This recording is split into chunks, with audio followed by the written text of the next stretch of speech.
like to welcome up the founder and CEO of O'Reilly. Please welcome up Tim O'Reilly.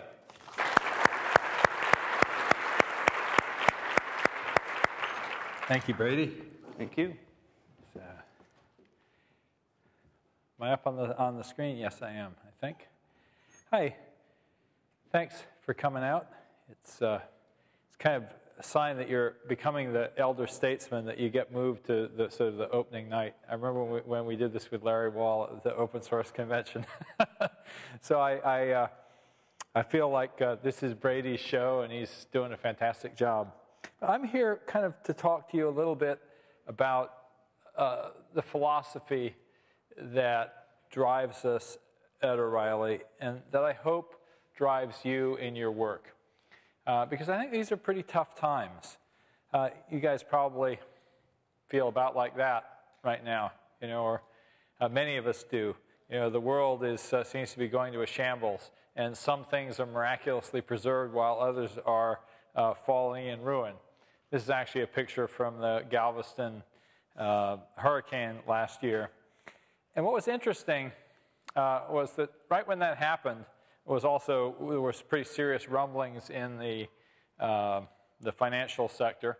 And I snapped a shot of the New York Times. This was right when I was giving my keynote at Web 2.0 Expo in New York last fall. And I thought, wow, the world is going to hell in a handbasket. We have terrible natural disaster, terrible financial disaster, sort of fighting for the front page of the New York Times. And I thought, gosh, the technology world is living in something of a bubble.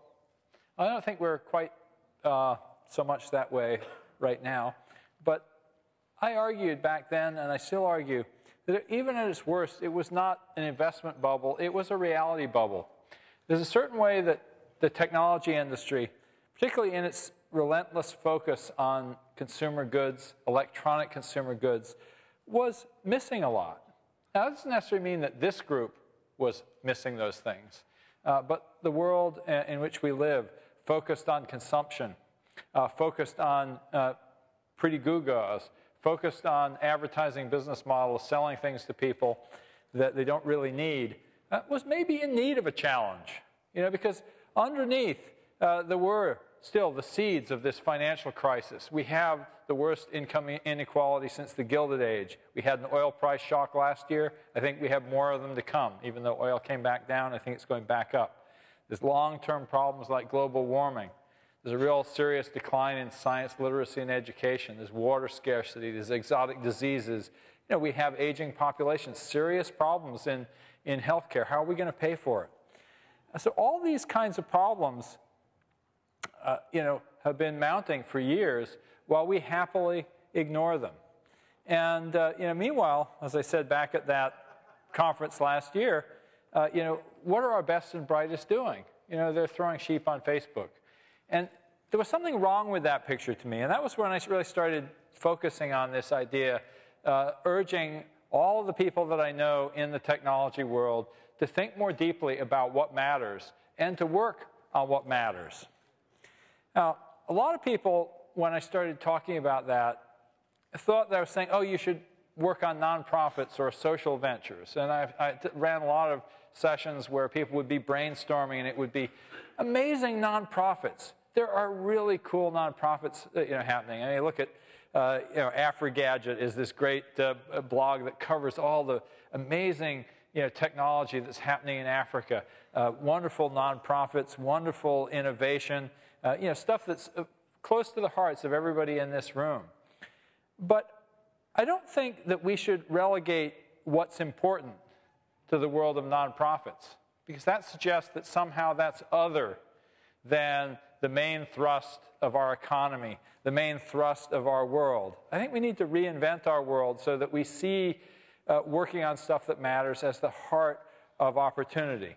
And so I'm really saying that the world's great challenges are also the world's great opportunities. I'm just going to pick two and just talk a little bit about them, and as a way of setting context.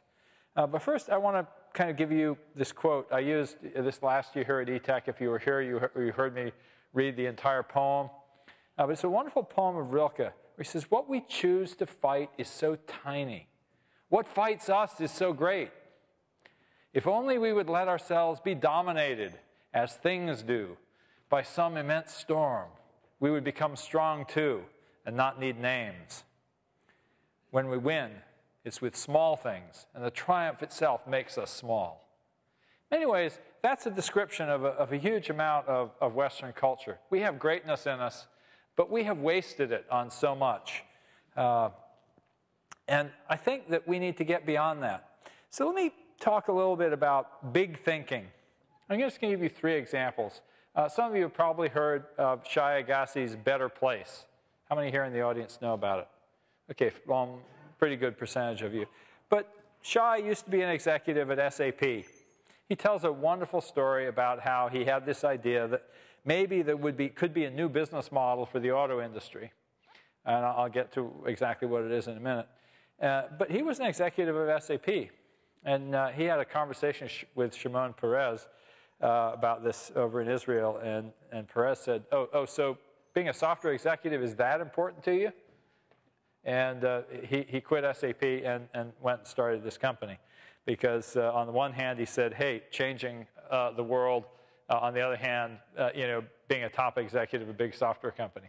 And when he put it that way, changing the world won out, at least as he tells it. But what Better Place has really tried to do is to rethink the business model of the electric car.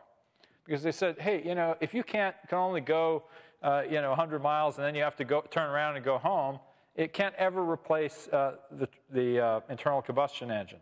So he's urging people to think about how could we start to build a business model with replaceable batteries. It's simple as that. And he's literally taking on the massive scale challenge of building not just a new car, and he's got partnerships with a couple of auto companies, but also of building a network and a technology for battery exchange stations.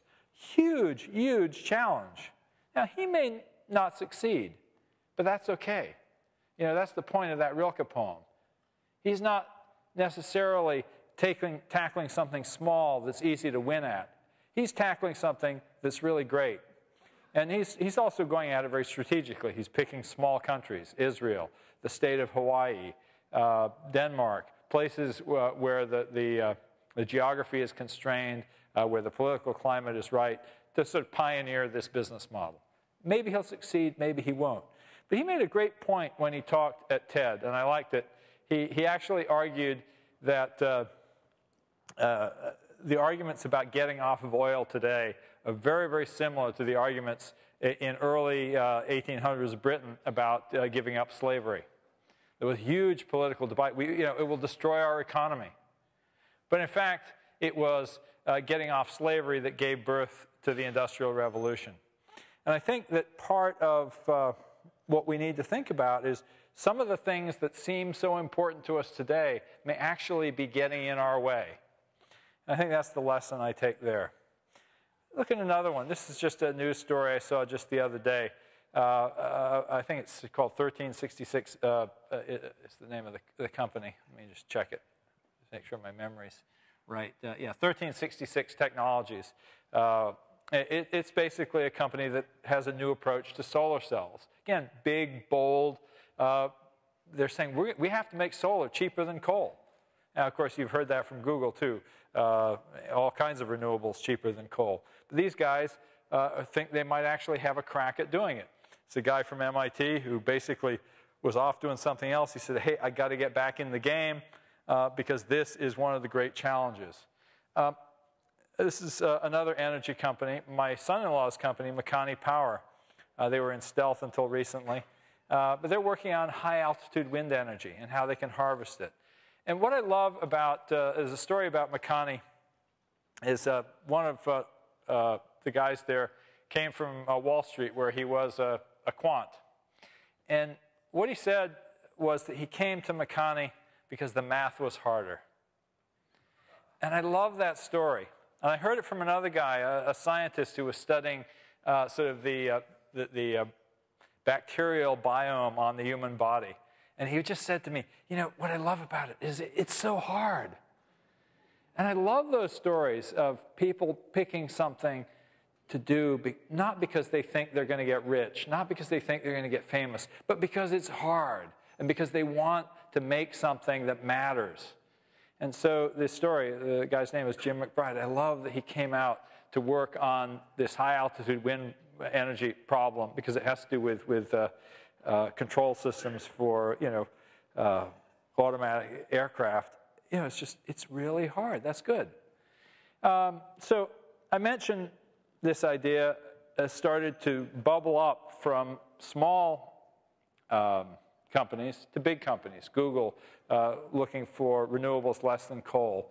You saw an announcement the other day of NASA and Cisco tying up to build a, quote, planetary skin. You guys have all been working with sensors, or many of you have been working with sensors. This is a topic we've covered here at ETech for the last few years. And now, of course, it's starting to enter the mainstream.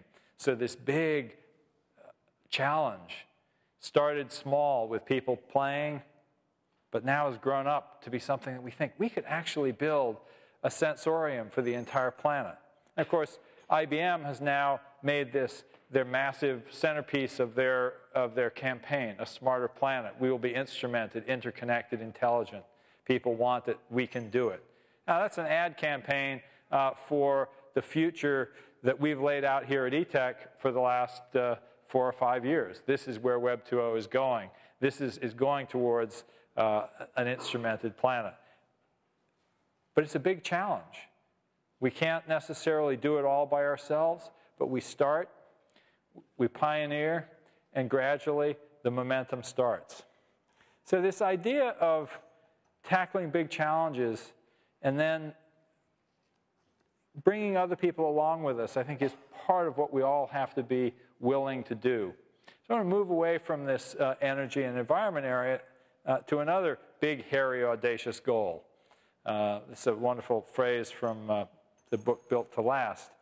Think about Brewster Kahle. There was a wonderful story about him in The Economist just the other day. Brewster, as you may know, made a reasonable amount of money in the first web revolution, internet revolution. Actually, it was pre-web. His product was called Waze back in the early 90s. And he's devoted himself ever since to the idea of building a global free library, the Internet Archive, and related projects, trying to think through what is the Library of Alexandria for the 20th and the 21st century? What are the things that we need to do to build a truly global, truly open body of knowledge for all of humanity? It's a huge, huge, huge goal. Another one of my heroes, a guy named Carl Malamud. You guys may have noticed if you're on Twitter. Today he announced his campaign to become the official head of the government printing office. His goal is actually to take that billion-dollar sort of department of the, in the business of government and turn it into something that's really making government data available for the public domain. Carl's been working on this, like Brewster, since the early 90s.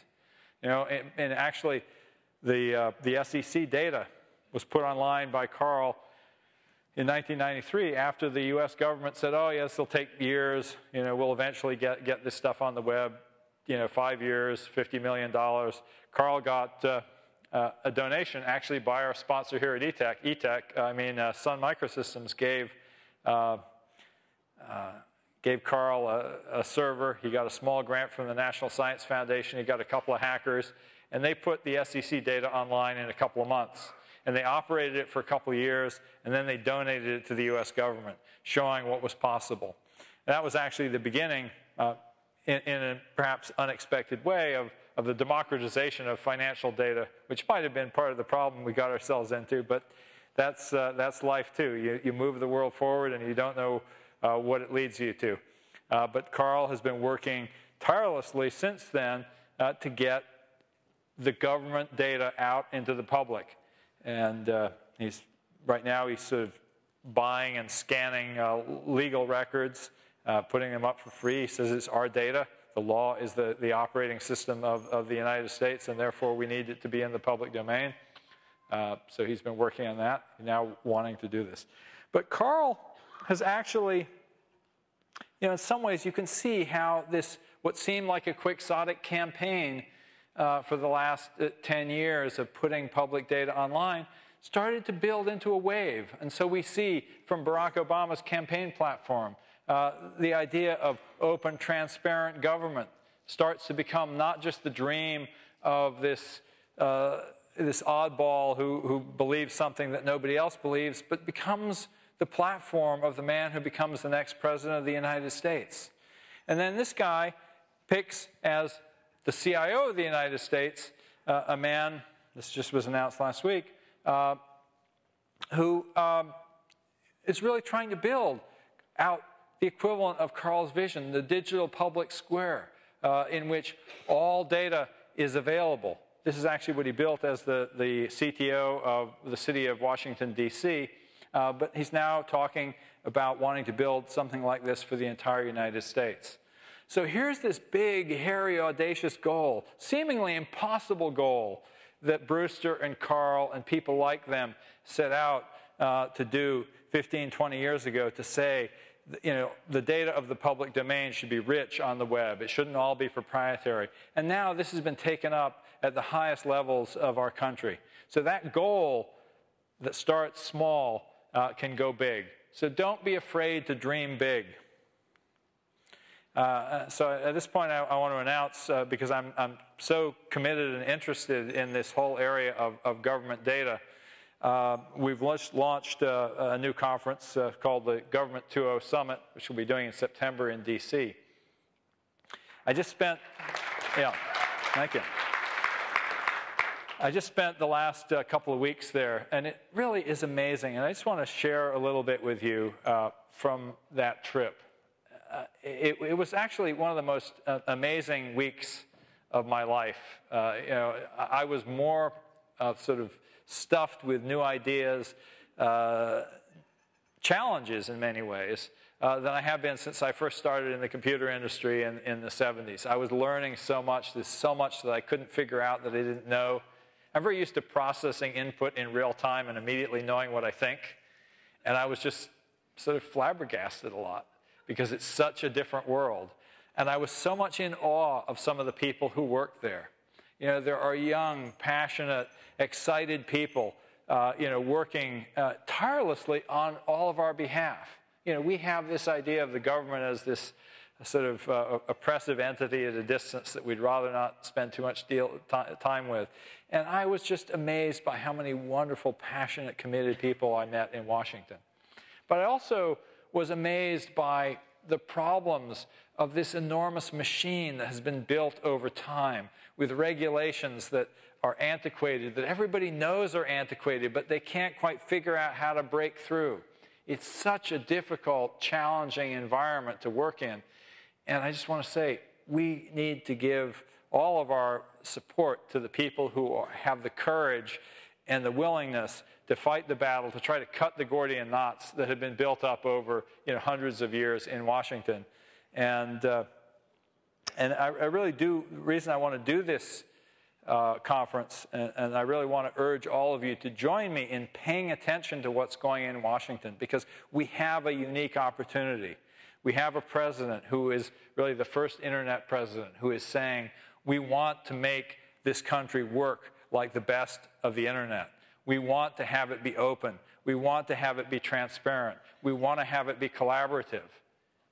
And he's got, you know, a few thousand people who he's able to appoint, and a lot of volunteers coming from all sides, from inside and outside government, trying to make that a reality. And I think we have about 2 years in which we can really make a difference, because if we don't get real progress on that in the first couple of years, it'll be very easy for people to start running against him on those issues, saying, oh, it didn't really work. So I think it's very urgent and very important. So that's one of my personal grand challenges, is to see what I can do to help. And I'm reaching out to every company that I deal with, saying, okay, what can you guys contribute to this vision that, you know, that Barack Obama has laid out? And I don't know if we're going to get everything we want, particularly in this challenging economic environment, but we can certainly try. And so if you're not paying attention to what's happening with open government data, you know, check out organizations like the Sunlight Foundation. There's a great site, GovTrack, that's building wonderful transparency tools. The site that the government itself is building to track the recovery, recovery.gov, is still mostly one way, but I think it'll be getting better. Pay attention to what Vivek Kundra is doing. He's an amazing guy. And I think we really have an opportunity to build a digital commonwealth that is really unprecedented. I really do believe it is one of the great challenges that we have to face, or the great opportunities that we have, but also one of the great challenges. And I ask you to join me in making a difference there. But part of what we need to do in thinking about big challenges is to take the long view. I mentioned, Brewster and Carl working on this idea of public domain, transparent government, those kind of things, many, many years, along with many other people. It was not popular at the time. I got this idea of the long view, actually originally from a science fiction book, which I haven't read for probably now 25 odd years, and I might go back and find it terribly dated. But it was very influential for me when I was 18 or 19 years old, because it had this wonderful idea. How many of you read science fiction? So you probably all, at one time or another, encountered the idea of sort of time dilation at speeds approaching the speed of light. Well, that's sort of a central idea here. They figured out how to travel close to the speed of light. But what this book did very cleverly is it said, well, what do you have to do differently in that kind of environment? Where to you, traveling on your faster than light, or not nearly the speed of light ship, time seems to go by normally, but actually 20, 30 years are going by outside. The book argued you have to take the long view. That is, you have to set things in motion, and then you go to meet up with them 20, 30 years later. And it was a wonderful concept for me, and it helped actually shape my thinking about my company. When I was a young man, I was just starting a family, and I thought, well, I want to build this company that will do things, and I was sort of setting things in motion for a future that I didn't quite understand yet. It was a profound thought that you don't actually know the future, but you can in fact rise to meet it, even a very distant goal. And of course, the other side of the long now has been brought into mind for a lot of us by the Long Now Foundation. And it all started with a story by Brian Eno, the musician. And as he tells the story, the idea came to him when he went to visit a friend at her flat in New York. It was a big party, and she was a rock star of some kind. And he said, a taxi pulled up, and it was this absolutely decrepit neighborhood, with winos sort of drunk on the street, trash outside. He thought, this can't be the place. And he gets up to the penthouse apartment, and it's glorious, party with all this, this lavish,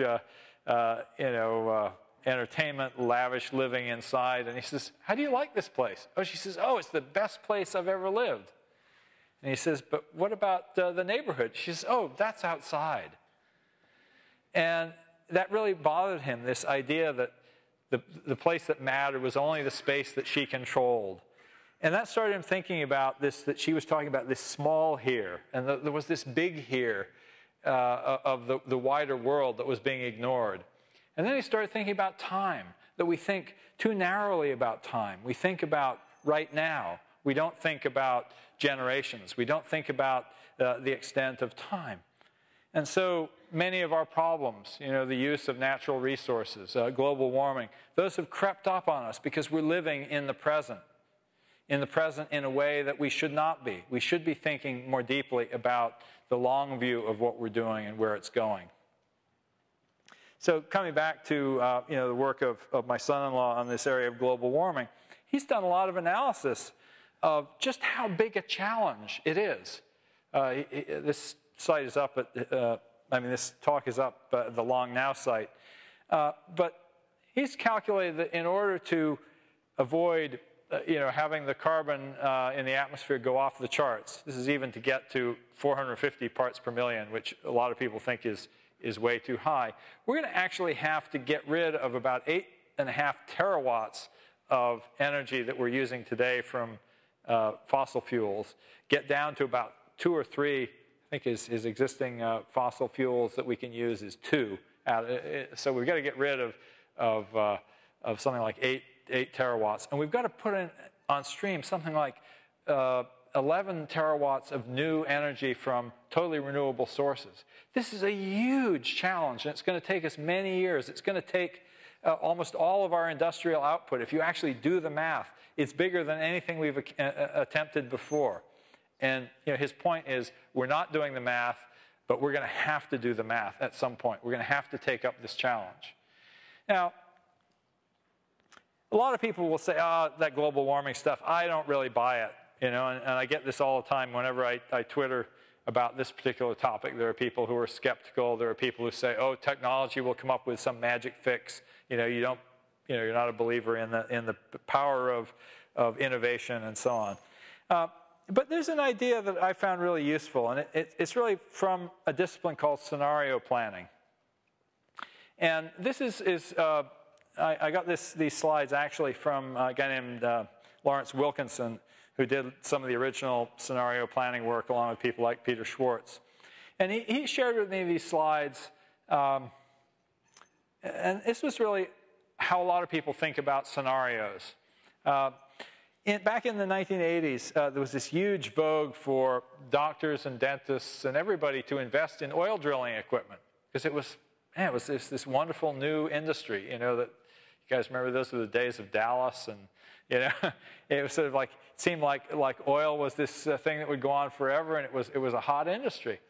And so there were these companies that did these scenarios, and they basically said, okay, our scenario 1 is it grows to this size. There's going to be 8,000 active drilling rigs, and the scenario 2 was it'll only be 6,000, and then scenario 3 was it was going to be 5,000. Well, the reality was that it went down to 1,000, and the reason was that the Senate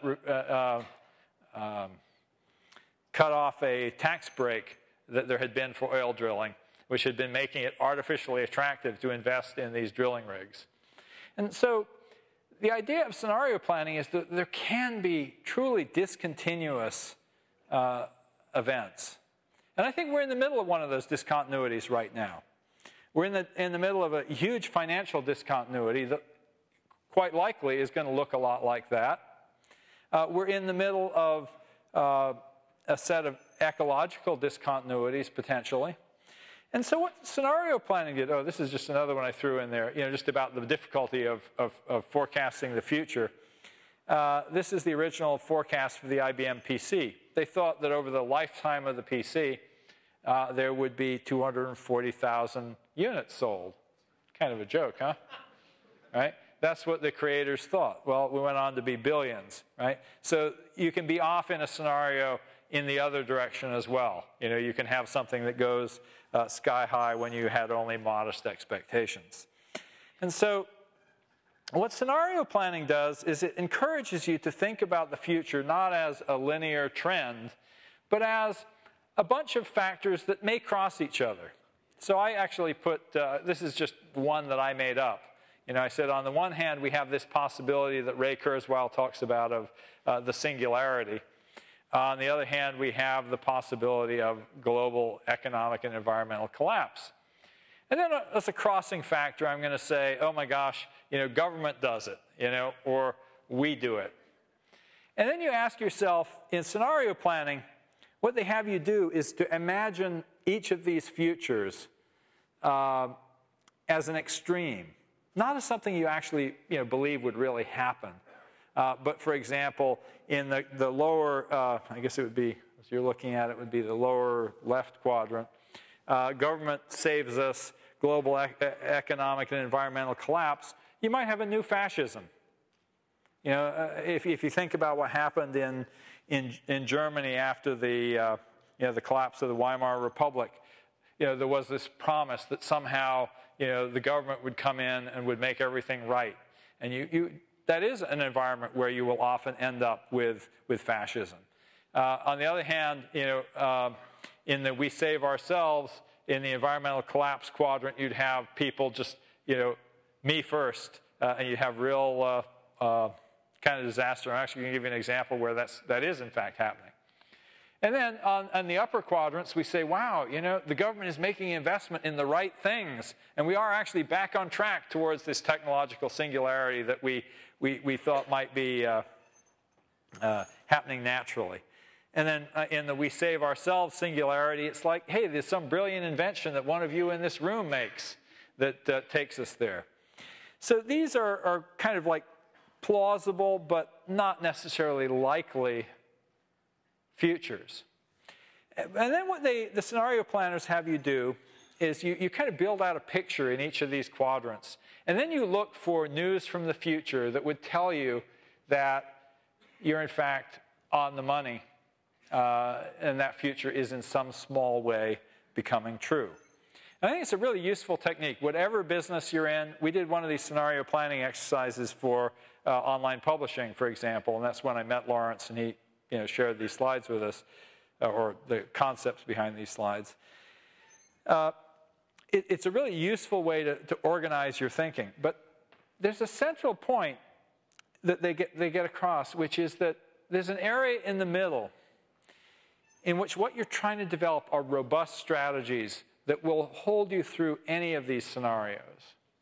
And so in the case of our online publishing business, we were looking for, well, what are the things that will be good regardless of whether Amazon takes over the world or Google takes over the world and publishers are disintermediated or it goes all digital or print is still part of the business. We were able to sort of map out various possibilities that were fairly extreme and then say, well, what are the robust strategies in the middle?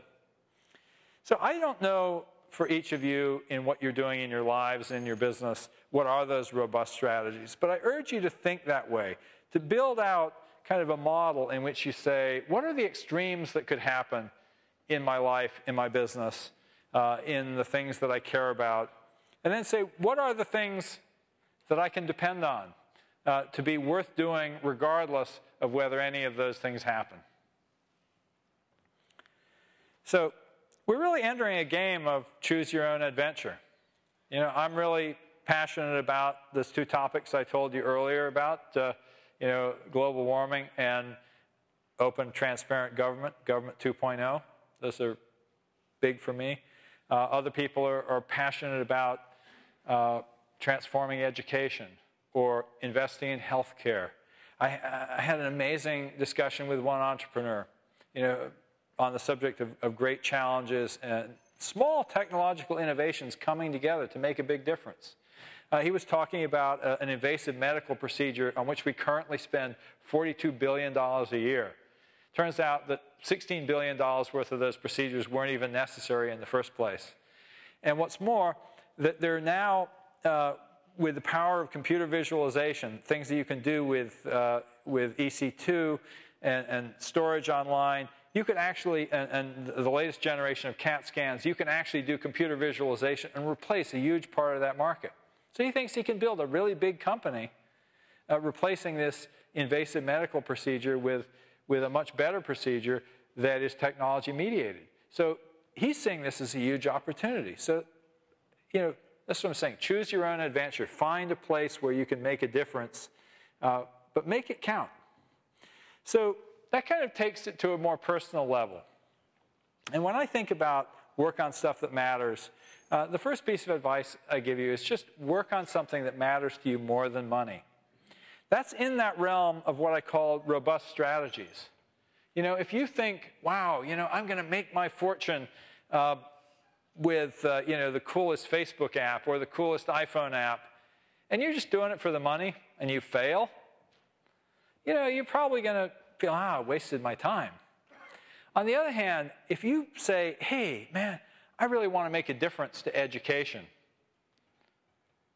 and you make a small improvement in the world because of what you care about, that's worth doing. And if you're passionate, you will find those things. And it was an absolutely fantastic blog post that I saw just today. I've forgotten the name of the woman who posted it, but she talks about a guy named Mark Allen, who's the founder of something called the Machine Project in LA. It's a sort of an educational space. And the quote is, their mission statement is to encourage heroic experiments of the gracefully overambitious. And at one point, Mark commented, this is in the blog post, they have a deliberately unsustainable business model. In other words, do great stuff while you can, and when you can't do it anymore, stop. This is the model that governs most businesses and artistic endeavors. It's the reasons terms like jump the shark exist. Most companies, rock bands, and sports teams are only brilliant for so long. Then they start to slide. Then they die. You know, what a fabulous concept. You know, in terms of, hey, work on something you're passionate about, make a difference, flame out, and move on. And that's one way to think about a strategy that's robust. I like to say that we're actually taking a road trip. And in that road trip, we do need to pay attention to the gas tank. And that's often how I think about money and business. You know, we need to keep gas in the car. But, you know, where we're going, our road trip is not a tour of gas stations. So move away from that idea. Stop thinking about whether, you know, if you're thinking about startups, think about what you want to accomplish, not whether it's going to succeed or not. Because if all you focus on is the tour of gas stations, that may be the gas station you end up with. So the other key principle that I believe is so central if you really want to work on stuff that matters is to think about how to create more value than you capture. It's a fabulous phrase that came out in an O'Reilly strategic brainstorming meeting back around 2000. And it might have been 1999, that it was one of the things that we aspired to. And, you know, clearly, a lot of people don't think that way. You know, there was this great blog post that I saw recently. I knew Bernie Madoff was cheating. That's why I invested with him. That was a comment that was made by a professional investor. You know, they didn't know that it was a Ponzi scheme, but they knew there had to be something fishy, right? So there were a lot of people who were completely complicit in this, you know, this grand ripoff of the financial system, because they were thinking about capturing value for themselves. They weren't thinking about creating value. And it's really critical that we think about creating value. And here's another one. You know, how many people here have listened to the NPR show, The Giant Pool of Money? It's highly recommended if you want to understand the financial crisis. It explains it brilliantly. And you know, you really get there, oh my God, there were all these people who just got that they could make a buck. And the pressure of that, of the greed, became systemic. And it's a description of a real pathology, a human pathology that went awry and is really, it's kind of like an illness that we're all suffering now. And it spread from the greed of a few to the greed of many, and then became an absolutely systemic. So there's another science fiction book I'm going to mention here, Connie Willis's Doomsday book. I don't want to tell you the story of it because it would be a spoiler to give you the ending. But let me just say, it's a story of time travel back to the time of the Black Plague. Pretty grim time. And it's a story about different reactions to a very bad time. And there were two stories that I saw just recently in mainstream media about the foreclosure crisis that really reminded me of the Doomsday book. One was a story in the New York Times Magazine this last weekend about foreclosures in I believe is it in Cleveland? I think it's in Cleveland. But basically, there are still all these bottom feeders who are going in, and they're basically making what they can out of this crisis. And we're ending up with just this absolutely orgy of destruction. People are going in, and basically a house becomes foreclosed. People go in, they strip it, they take out all the pipes. So people are being thrown out of their homes, and then the house is completely trashed. You know, so horrible kind of environment. On the other hand, there was another story in the New York Times about people going in and buying some of these homes that have been foreclosed, rehabbing them in a wonderful way that sort of, even when they've been stripped like that, saying, oh yeah, this is an opportunity to solarize this house, to put in new technology. And there's this other neighborhood that's being built up through that. And I think that's a choice that we face. Do we try to eke out value just for ourselves, or do we try to build community? Do we try to build value? And I think it's a fairly critical choice in the time that we have ahead of us. So moving quickly to, boy, I've been on much longer than I thought. So to technology, one way you do this is to build a simple system and let it evolve. The first IBM PC was basically open. People could build on it, and it continued to evolve over the years. We look at the early World Wide Web. What an amazing gift. Effectively open source, public domain. But Tim Berners-Lee defined a few simple rules, and then everybody built on top of that. So that's how you create more value than you capture. We're seeing that today with Twitter. There's the original, Jack Dorsey's original sketch of Twitter. By being minimal, by leaving things for other people to do, and then letting them do it, you create an environment where there's value that is created not just for yourself, but for everyone. Similarly, I think it's really important when you build a system, be friendly to those who extend you. I think we see a great example of that back when the first mashups appeared. Google didn't say, oh, stop that. They said, this is good. Let's help this along. And I think it's really important to be generous in boosting the work of others. So this is something that Twitter taught me. This is a post that Nivi, who runs a wonderful site called Venture Hacks, did on FriendFeed after I recommended Venture Hacks on Twitter. He kind of put up this little slide called the Tim O'Reilly bump. And it really reminded me that that's really what publishing is all about. I have a lot of followers on Twitter, and when I say, wow, Venture Hacks is really cool, it makes a difference. He doubled his number of his traffic, his number of followers overnight. And I go, oh, that's what my whole career has been about. It's actually taking what I learned from other people. Babak Nivi is doing this really cool site, and all I get to say, hey, look at this, look at this. And I spend my time doing that in publishing. I spend my time doing that with you here at a conference. And so that's really the secret of our motto at O'Reilly, changing the world by spreading the knowledge of innovators. We try to build value, to create more value than we capture by helping to build your story and to tell your story. And that's ultimately what we're about here at ETech. You guys are inventing the future. You're working on the things that you're passionate about. You're working on the things that matter to you. And what we want to do is to help you spread the word, help you take the long view, help you take on those giant challenges, and eventually change the world. Thank you.